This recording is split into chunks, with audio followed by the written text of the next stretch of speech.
Hi everyone. Hope you doing great. Here we are with another episode, episode five, episode fifth of Search and Grow podcast.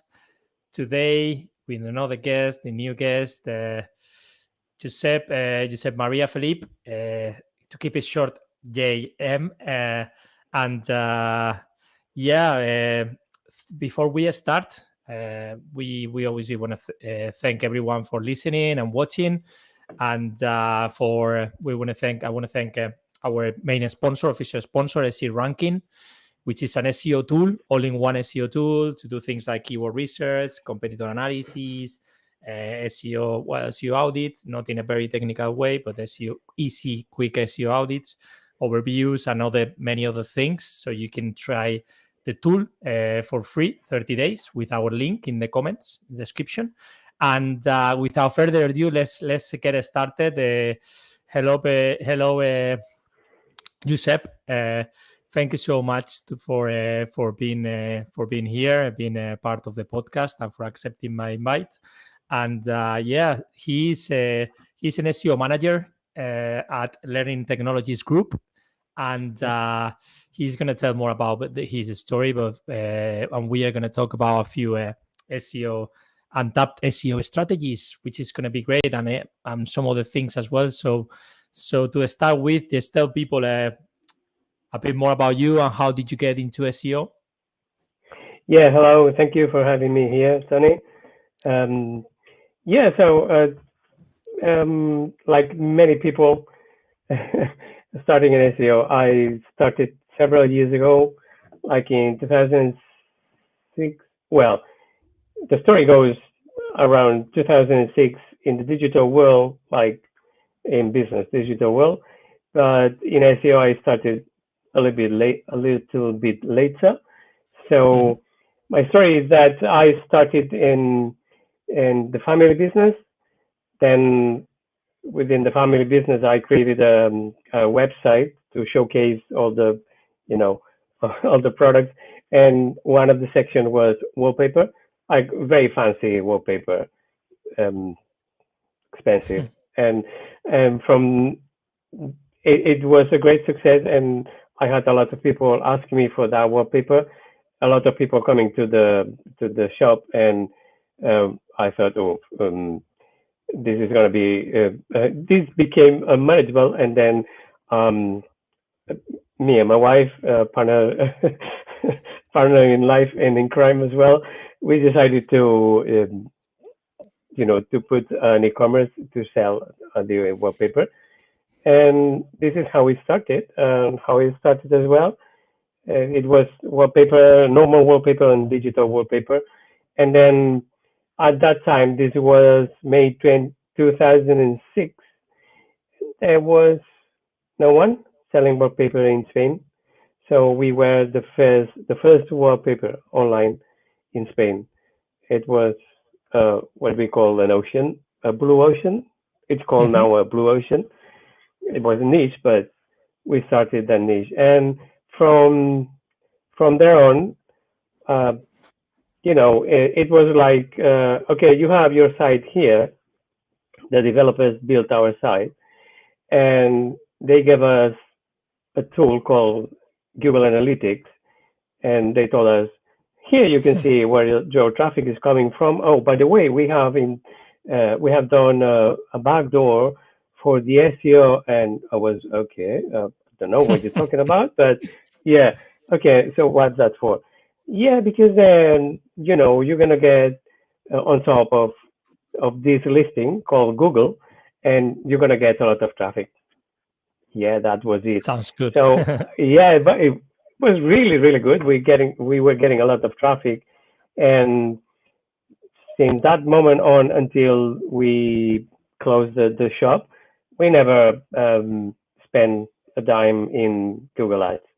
So everything was organic, and we were always showing up first, and that was great. So I started tinkering uh, with that thing called SEO. What was that? And how people found us, and it was like a mystery to me. And I started learning whatever I could, all the blogs I could, and then started tinkering in the CMS. Oh, I'm going to change this, I'm going to change that. And with time, we changed the platform several times, and we started supporting blogs for the shop.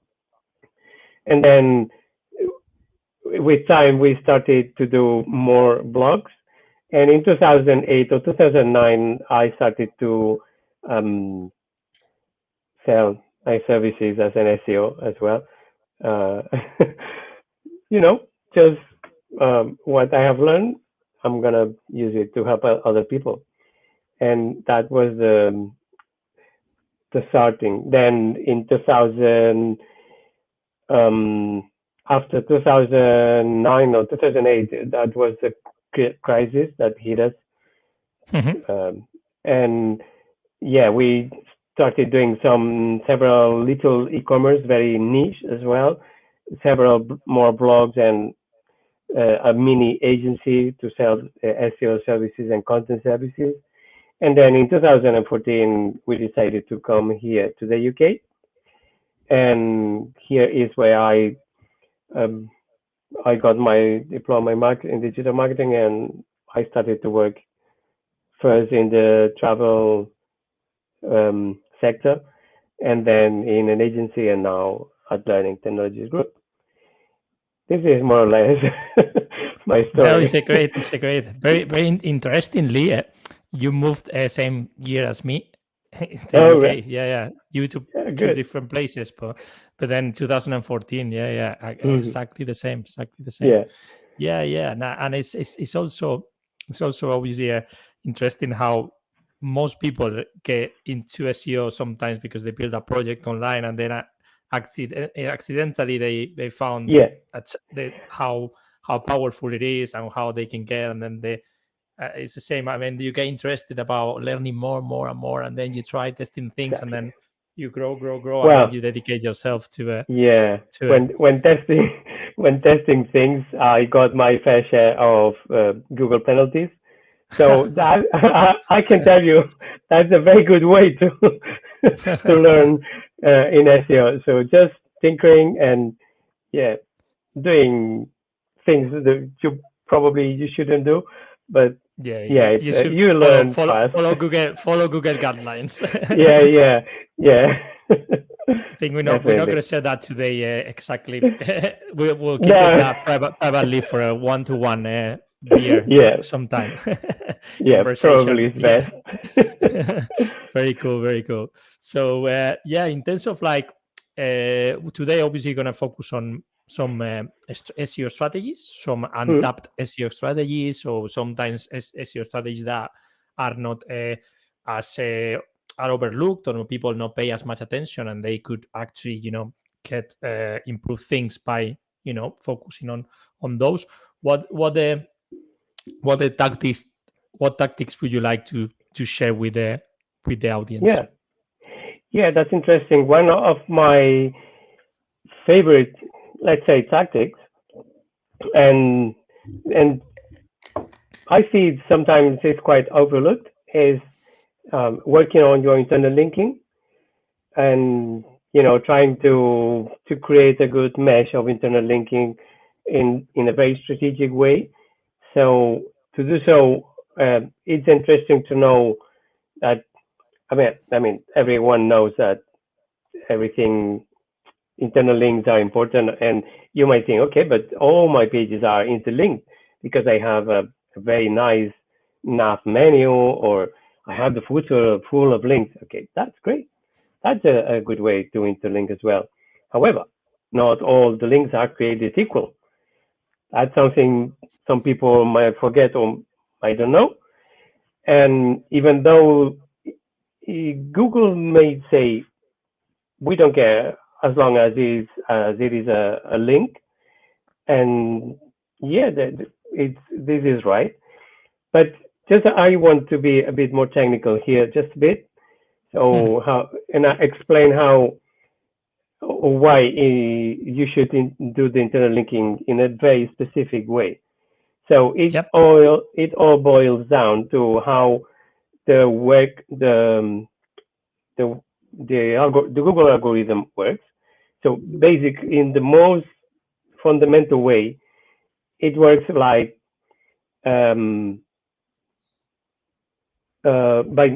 what we. So Google ranks pages, not websites, right? Mm-hmm. So usually, and the most fundamental is the more links a page has or a node has, the more important it might be seen by Google. And it doesn't matter if those links come from your website or external site, right? However, there are a lot of layers they have built with the algorithm, so they can modulate the weight of these links. So you may have a lot of links from the navigation menu, but they are not as powerful as the links you might have in the blog posts or in some product page, for example. This is because the links in the blog post, they are surrounded by text, and this is what they call contextual links. So it helps you send this link and the information, let's say with the anchor text, with the right anchor text, you send a signal to Google, okay, telling them this link to that page has this anchor text because I want this page to rank for this keyword, or this is related to that topic. So you create like a contextual mesh of internal linking, right? Yeah. So this is in a nutshell in a nutshell, in a nutshell for the audience. I mean, some audience will be more technical. They understand the some others will, but in a nutshell, you explain it very well. Basically, it's just it links that internally between pages of your website and how strategically you make some pages more important than others because you want them to rank higher than others on Google, basically. Exactly. So then, because I think usually if you may have several strategies for creating topical clusters or topical pages. So if you usually have a blog where you create more long tail form content, so you might want this blog, or you have this blog with the topical content to link to your product pages to support your product pages, right? So I thought, okay, how can I get those? How can I know what links do I have only for the blog posts? And I was thinking about that, and I came up with a solution with the help of Screaming Frog and and Data Studio. Oh, sorry, it's Luca Studio now. Okay. And so I put together all the information here, and I created that tool that helps you visualize all your internal linking, where they come from, and so you can see the weight each section has. So you can manage the internal links probably better sometimes, or strategically at least. Right? Sounds good. Yeah. So I have two screenshots here to show the audience how I've done that, and let's see if I can share with you. yes. Let's make it happen. I mean, for those who are watching the video version, they could see the screenshots. For those that listen to the audio, we can provide maybe like a link, or maybe I don't know if it's possible, maybe, or we'll see about it. They can link to the video and watch exactly the screenshot to see the. I think we make it happen. We make it happen some way. So let me share. Now you have it. So there you go. We got it in the screen right now. So Okay. it's up there, and there you go. Yeah, go ahead. I think now we can see, yeah, more or less. Yeah.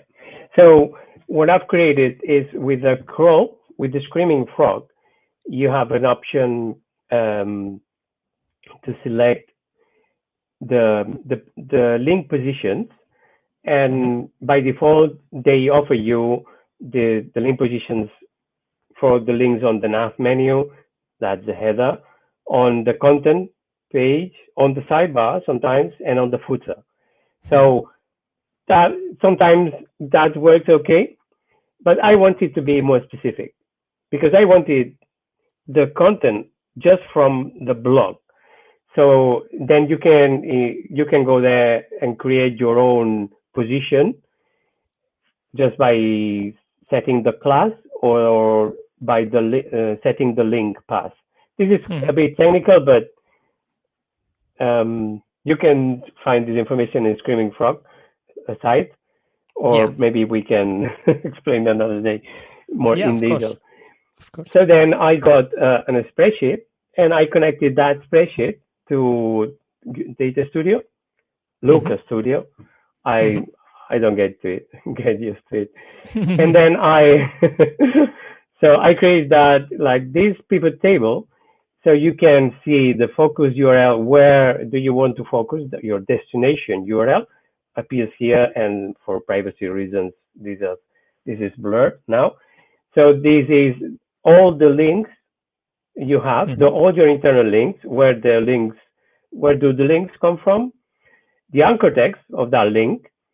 The link position, in that case, I selected the links from the blog because I only wanted to improve those ones. But here, if this was live, you would see all the positions here in the drop down, right? And then the number of links, right?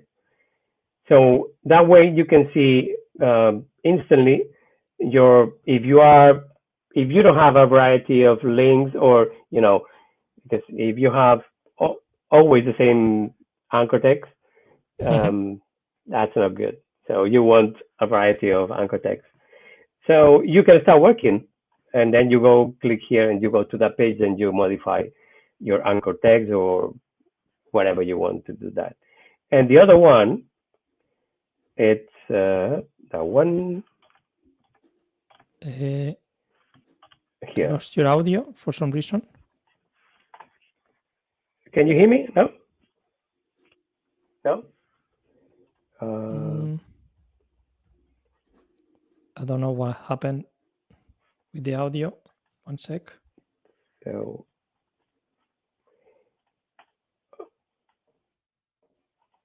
yeah. Can you hear me?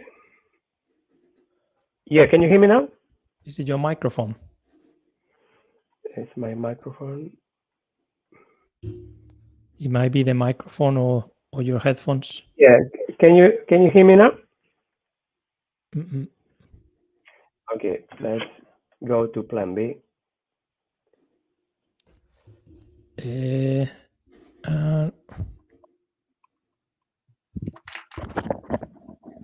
okay. It's okay. Take your time.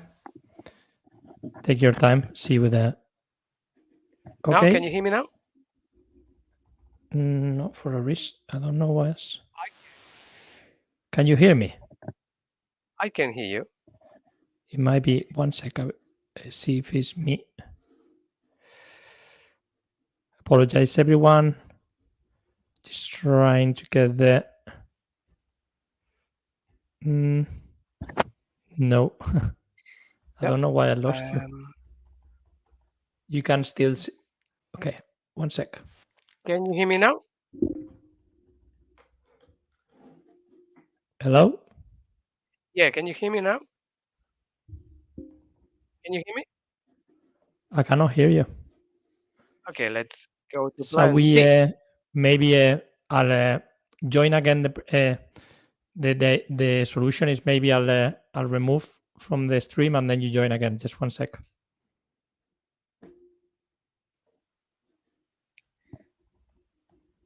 Hello. Ahora? Now?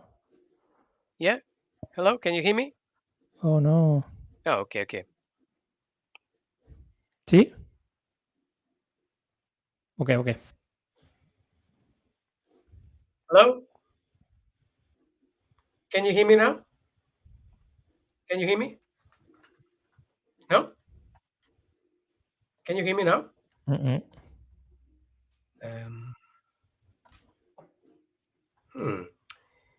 Uh, I don't know what's going on. Hola?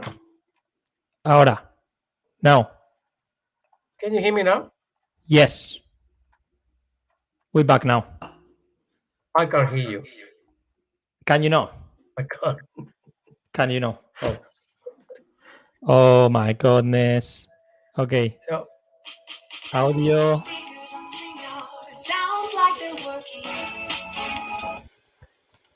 Okay. I am back. can you hear me now? Yes. Clear. I can't hear you. Can you know? No, no, now. Oh no. Okay. 2 seconds. Speaker. I don't know what's going on today. What about now? No, No? I can't hear you. Well, shall I leave? Yeah, let's leave 1 sec. Yeah. Oh.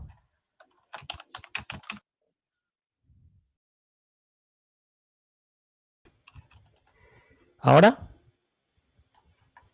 Hello? Hello. Can you hear me now?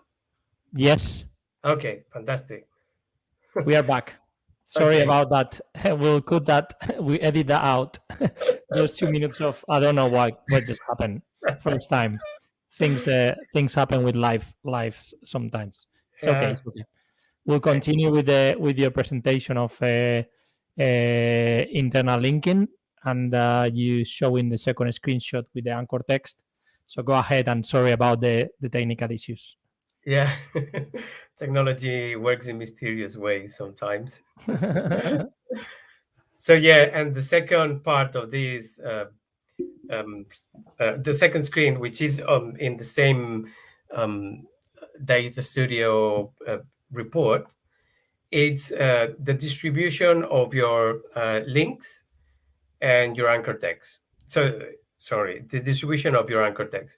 So you can see in that case more than half of them comes from navigation, 60% from footer, and only 13%, nearly 14% from the blog.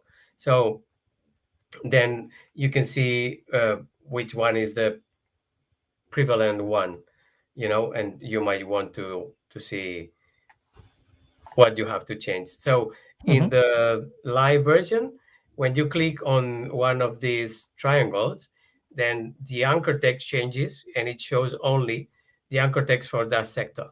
So you can be very, very specific. You can see actually, what's going on for each sector.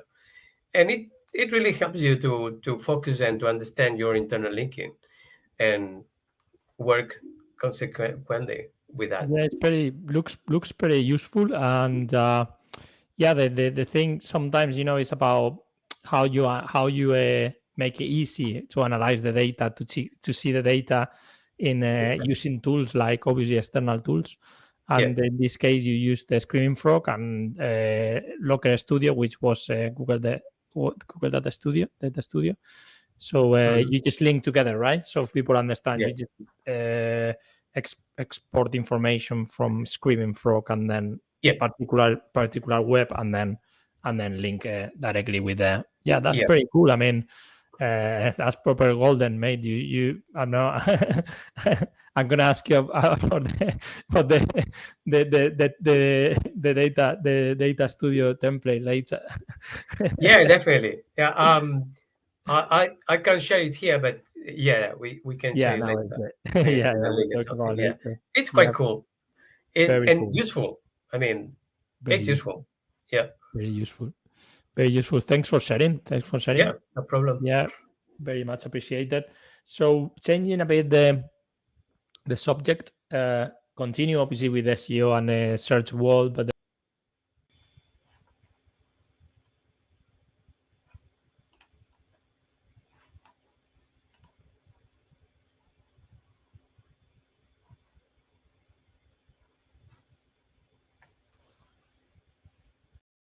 everything happened today. Sorry.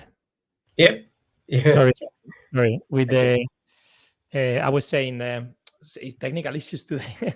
It's the day of technical issues. Going back. So again, with the arrival of AI and all this Google Bard, new Microsoft been doing with ChatGPT on the side as well, with OpenAI, all this new revolution. I would say is a new revolution of in the artificial intelligence. And what's your opinion about and how is AI going to impact the search industry? It's very interesting times to live on. Yeah, indeed. Yeah, I think well, basically we are seeing this like every day. It's going to be to me, it's going to be more personalized search experience. So Google, I mean, Google has integrated AI in the algorithm long time ago, and you can see every day you have personalized experiences. This is powered by AI, but I think this is going to be more supercharged. Um, Good move from Microsoft putting the chat in the in the search engine in Bing, and yeah, it can help expand some of the queries. Sometimes expand your information without going to other websites. So quicker ways to retrieve the information, to get the information you want. One of the interesting things we are right now seeing in Bing is the visual search. You can now put Google Lenses as well. You can put a photo there about anything, and it shows shows the results for that. This is going to be even more powerful, which is kind of cool, especially for for the new generations, because they don't like to type. My son doesn't like to type, and most of us, even I find it weird to talk to my phone, so I don't like it very much, the voice search. But visual search, this is going to be great. And yeah, good for content creation. I mean, content creation to help with content creation is not like Yeah. you're gonna get the content that they spit out and you chuck it in your website. That's not gonna happen, at least for the moment being. But who knows? But right now, I think it's a very good tool, to helpful tool to help you with ideas, content ideas, and probably setting some content plan. We have used it to create some bio personas, which matched very well with the ones we had, and at some point helping with with keyword, not keyword research, but to understand sometimes the search intent a little bit more, Yeah. and obviously for tasks like meta descriptions and titles, it's just great. But Yeah, definitely. Especially with the bigger websites, with so many pages, so many URLs, and then you have to create the descriptions for all of them and titles. So they're yeah, and always supervised by a human, always. yeah, definitely. And one thing that I like as well, very much from this boom of AI, is the image creation. You have tools like uh, Midjourney, Midjourney is which brilliant. is Yeah. amazing, and the version 5 is wow, mind blowing.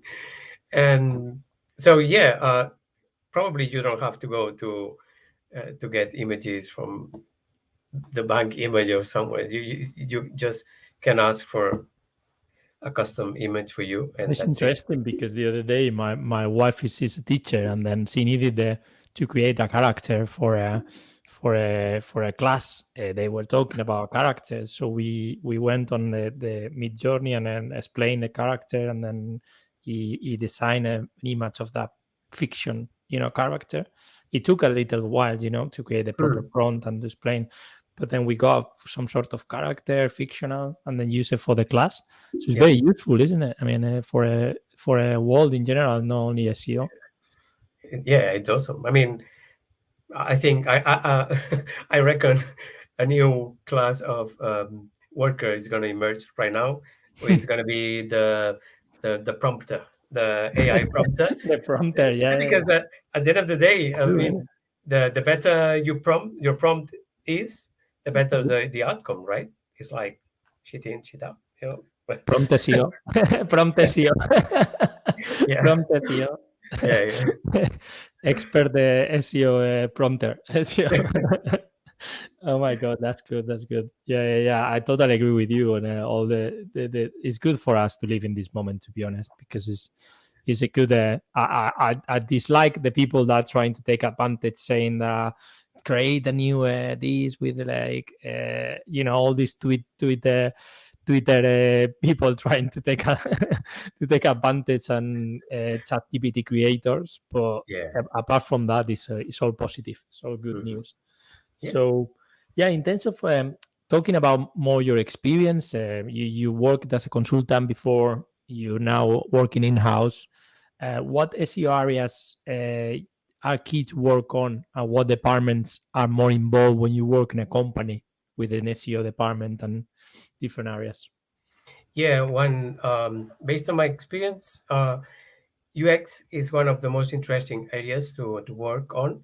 I mean, SEO permeates across all the areas of the web, right? Of the website or web creation, because at the end of the day is optimization for the search engines, and that involves technical content and even offsite. So, but for me, one of the most important areas is UX, and it goes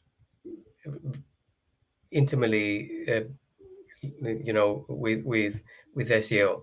It can't go separate. If you want to deliver a good experience, you have to know what your user wants, and you have to deliver that in the UX. Then you have to liaise and have a very good relationship with the dev team as well, and you have to be capable to explain things to the dev team and get the outcome you want. Then what happened after? Maybe not. Well, not exactly what you were. Let's you say wanted. in a most seamless way, and smooth way. But yeah, it's good to have these kind of soft skills, or even some knowledge about language development, or content. Obviously, we have to work. We work hand by hand with the content team, and very very close. And to me, it's the natural way to go, because you can't separate again one thing from another. It's paramount that we work together, and we have inputs from one team to another, and that's the way it can work. And the last one, it's brand and product managers, so they can understand that one thing is what you want to sell, and the other thing is what people is looking for. So you have to match things here. You need to understand what's going on in the search world, so you can create the strategy right, and that would be it. Totally. No. I absolutely understand. Obviously, for when you work, the bigger the company, right? The bigger the team and the bigger the goals, I guess. Obviously, what they want to achieve with their website is not the same as small e-commerce site than a Yeah. massive retailer that is selling a million. But then what what you say is interesting. Obviously, the part of you need to coordinate very well with the team, and then it's not something that is not always content that for example, from the development side of things, they're not always going to implement the same thing. So we have to work, or for example, content, what they want to say, they maybe need to be optimized for different reasons. And that's the beauty of obviously the SEO is the SEO figure, the SEO role, where I need to kind of put try to get the most out of the strategy and take implementations in order to get the results. And that's very interesting. And in terms of like what the main SEO digital marketing or business or tools that you could not live without these days? Screaming Frog, that's a staple. You can't live with Screaming Frog without Screaming Frog. Second one would be Google Analytics. Mm-hmm. You definitely. Kubernetes 4. We all could live without Kubernetes 4, but we are going to have to deal with it anyway. Yeah, I mean, yeah, you could live without, and you can go to other probably easier tools. There are easier tools, but yeah, it's good. Well, Google Analytics is free, and but it's right now it's a bit hard getting with GA4, but yeah, it's something that you want to keep track of what's going on, the traffic, blah blah blah, and analyze at least the trends of what's going on the site. And the other one would be Search Console, the tool, the best one, one of the best tools, free tools out there, and quite interesting. And you can get a lot of information from there without even needing an expensive or any other SEO tool, at least for keyword research, for example. You can find a lot of opportunities out there just analyzing the data from Search Console. Mm-hmm. And the last one would be Data Studio, Lucas Studio.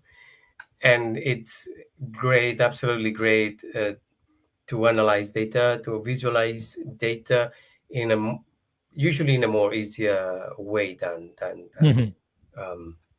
GA, or even just getting the data from Google Search Console without the limitation of the 1,000 rows, and then you can create your dashboards and analyze all the data there.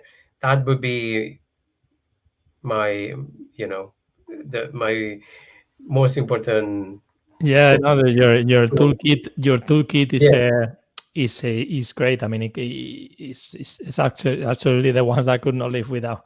I think that the more you use them, the more you obviously get attached to those tools, and then definitely need them for our day-to-day work. Make our life so much easier. Yeah, definitely. So in a more personal, talking a bit more personal interest, from more personal interest, name 3 people or books or film that had this inspire you in some ways. 3 people. It's very easy. First one is my wife, my partner in crime for a long time. She supports me very much. We say hello We say hello, Olga. Thank you. And she always supports me, has supported me, and we support each other in our journey. The second one would be my mom, an example of resilience. The third one would be my dad, which is who instilled me the need to constantly learn. It's because at the end of the day, that's the only asset no one can take from you. So Definitely, that 100%. I mean, I could go like for more probably, names, big sound names or big names there, but to me these are the most important ones. Um, and then for books or films that inspired me, um, the latest ones that I've read, it's Mindset from Carol S. Dweck.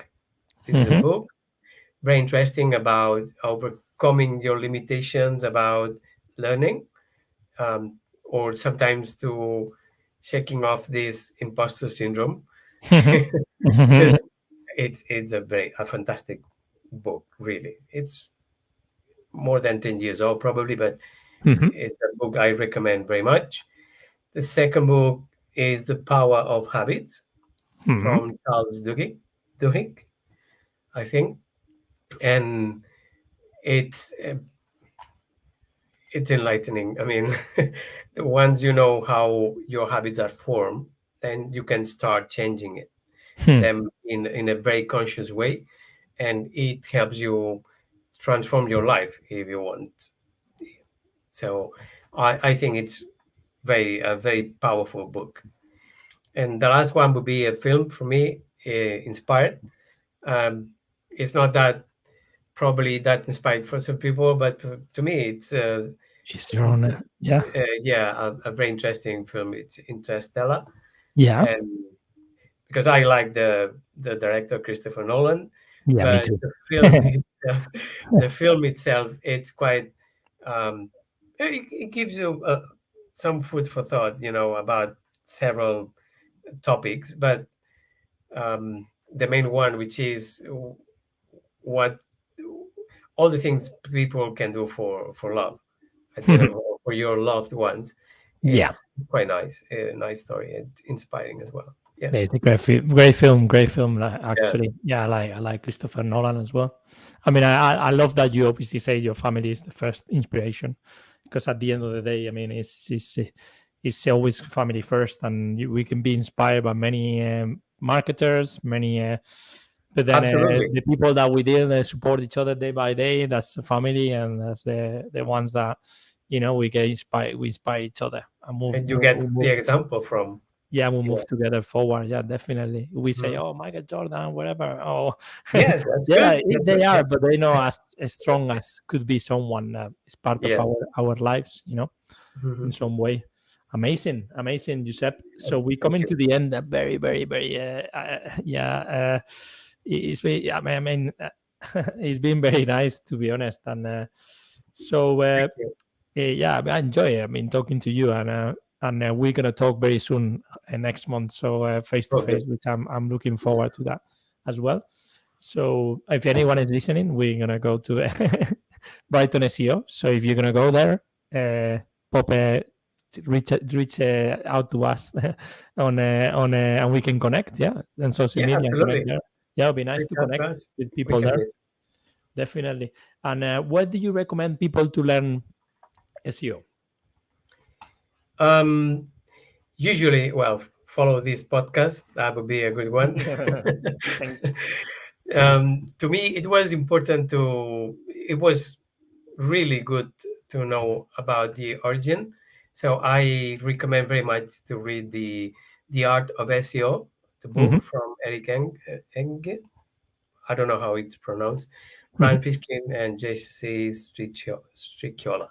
So the Art of SEO, that's a must if you want to start learning SEO from with a good foundation.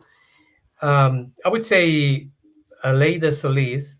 She's a very well known. You might probably know Mhm. her, and she has a lot of resources in her blog. But she created another blog which is called learningseo.io. Mhm. This is a very, very, very good resource for anyone starting in the SEO world and wanting to learn more about SEO. Absolutely great. Then you can follow some other people like Backlinko. Well, the website from branding now in SEMrush, but Backlinko is an absolute must to learn more about SEO. I would recommend Moz, the site, and SEMrush. They have good good blog posts as well, and then just two more ones would be John Urshow from By Data Metrics is a um, very nice guy, and he explains everything in a very understandable way. And he's a very good storyteller, and you can learn a lot from him. And if you like more the strategic way of SEO, follow Andrew Holland. So also very great explaining things. I like him. Yeah, I see his post on LinkedIn. Very straight to the point, right? Yeah. And I like that because especially for people that don't know very technical about things, and they in marketing department, or they running a business, but they need to understand there are different areas where SEO is moving. Not only for SEOs, for anyone who is working in the marketing or in business, they need to know exactly how SEO is moving towards, and he explains it very well. And the recommendations, great recommendations, the blogs, SEMrush, Backlinko, the top ones, top ones, definitely, very good ones, very good recommendations.